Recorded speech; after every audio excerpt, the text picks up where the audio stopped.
qaar ka mid ah abwaanada waaweyn ee reer Somaliland iyo aqoon-yahan kale oo magaalada Hargeysa si wada jira shir jaraa'id ugu qabtay ayaa ka hadlay wada hadallada Somaliland iyo Soomaaliya uga socda wadanka Djibouti. abwaanadana ayaa sheegay inay mar dambe aqbalaynin midnimo dambe oo Soomaaliyeed ayagoo taasi ku sababeeyay inay markii hore ee midnimadu dhacday ay Somaliland ku hungowday. abwaanada oo ka hadlaya arrimahaasi ayaa yiri waxa baaqaan ugu diraynaa iyo arintaan ka hadlaynaa ay tahay marka hore oo aanu leenahay shacabka Soomaaliland meel kasta ay joogaan beddelka gudihiisa iyo dibadiisaba taageera qarankiina isu taaga waa ka xisoonina اعتراف رادنتا يو هذا الكدلكينا رجع قرطوا مجال بحيسو الشركة القوة هاي مجال جيبوتينا والصومالية وحن لنا مال هو أباهم هذا الحكمتهم وحن ليه كلن كاسو أيوان هم بلييني عد كستا أو كقيب شيء عد كستا أو جوج تيبع وحن ليه وكلن شرف يمجع تاريخ لبض بله كلن كوان وده بليينيا حدان يمدو عيد كسو joogtayba waxaan leeyahay Somaliland iyo Soomaaliya un ma he hambaliyada geeska Afrika oo dhan ayay waa magac iyo guul soo hoyatay taas waan ku hambaliyeenay waxaan oran lahaa markaa waxaan raacinayaa kelmad yar oo kale ah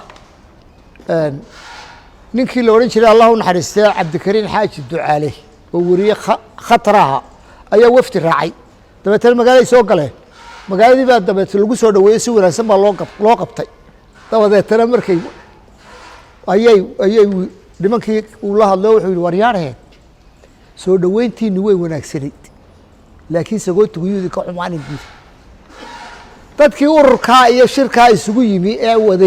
wada waxaan leenahay kulanka iyo araggaas ugu wanaagsan si fiican baa yeeshay laakiin cadaaladda iyo runsheegeeda iyo midho dhalkeedu yidin ka xumaanay saasaan idin leeyahay waxaan leeyahay shanta Soomaaliyeed maanta shantii Soomaaliyeed aan ku taamaynay aanu sheegaynay shantiiba way jiraan shantiiba way shaqaynayaan marka waxaan ugu fikradan qabaa waxa weeye shantii Soomaaliyeed mid waliba meeshu doonaha joogay mid waliba gaarigiisa isaga wata anigu Soomaaliland haddaan ahay gaarigayga anaa wadanaya cidina ii wadmayso cidaan ka sugayaana ma jirto inay gaariga ii wado yay ku soo talagelin Soomaaliland baa ugu nacab midnimo Soomaaliyeed war maxay ku dhacday oo ku naceen isweydiiseen haddaa isweydiin lahaydeen waxa oran lahaydeen nimankii sidii yeelay war waxba yarkeena walaalaheen maanta halkay jecel yihiin wuxuu gooya tay jecel yihiin u yeelaa oran lahaydeen laakiin wali maanaan helin ninkaa waxgaradka ah ee sidaa yeelaya shirkaa Djibouti lagu qabtay inaynu ilaahay ka barino kii waxaynu doonayna aynu ka helayno yahay inaynu ilaahay ka barino kii Somaliland wixii ay ka donkasana daydaysay ka helaysay inuu noqdo ayaanu u soo baxnay waxa kale oo soo baxnay madaxdii meesha aanu diranay iyo dadkii xilka ay madaxweynuhu hogaaminayay ee meesha tagay intii u horeysay iyo khudbadii uu ka akhriyay meesha madaxweynuhu dadku shacabkii inay soo jirayeen ilaa imika garaacayaan ayaanu u soo baxnay waxa kale aan leenahay waxa la yiri kol jaxageen wax gunti la galiyo way ka weyntahay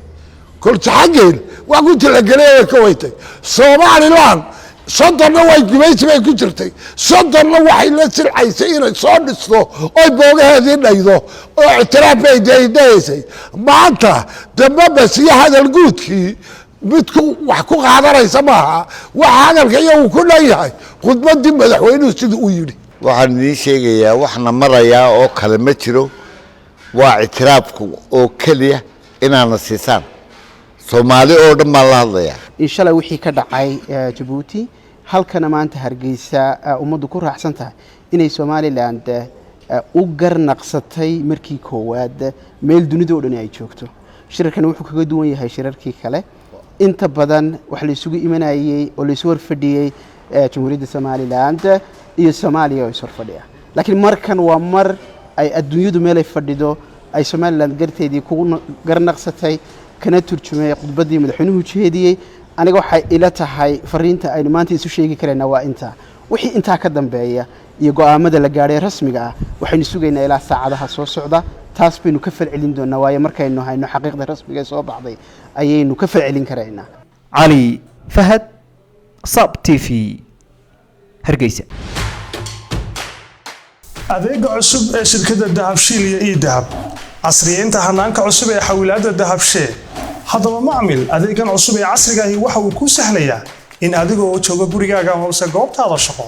aad lacag ugu xawishid asxaabtaada iyo ehelkaaga jooga daafaha dunida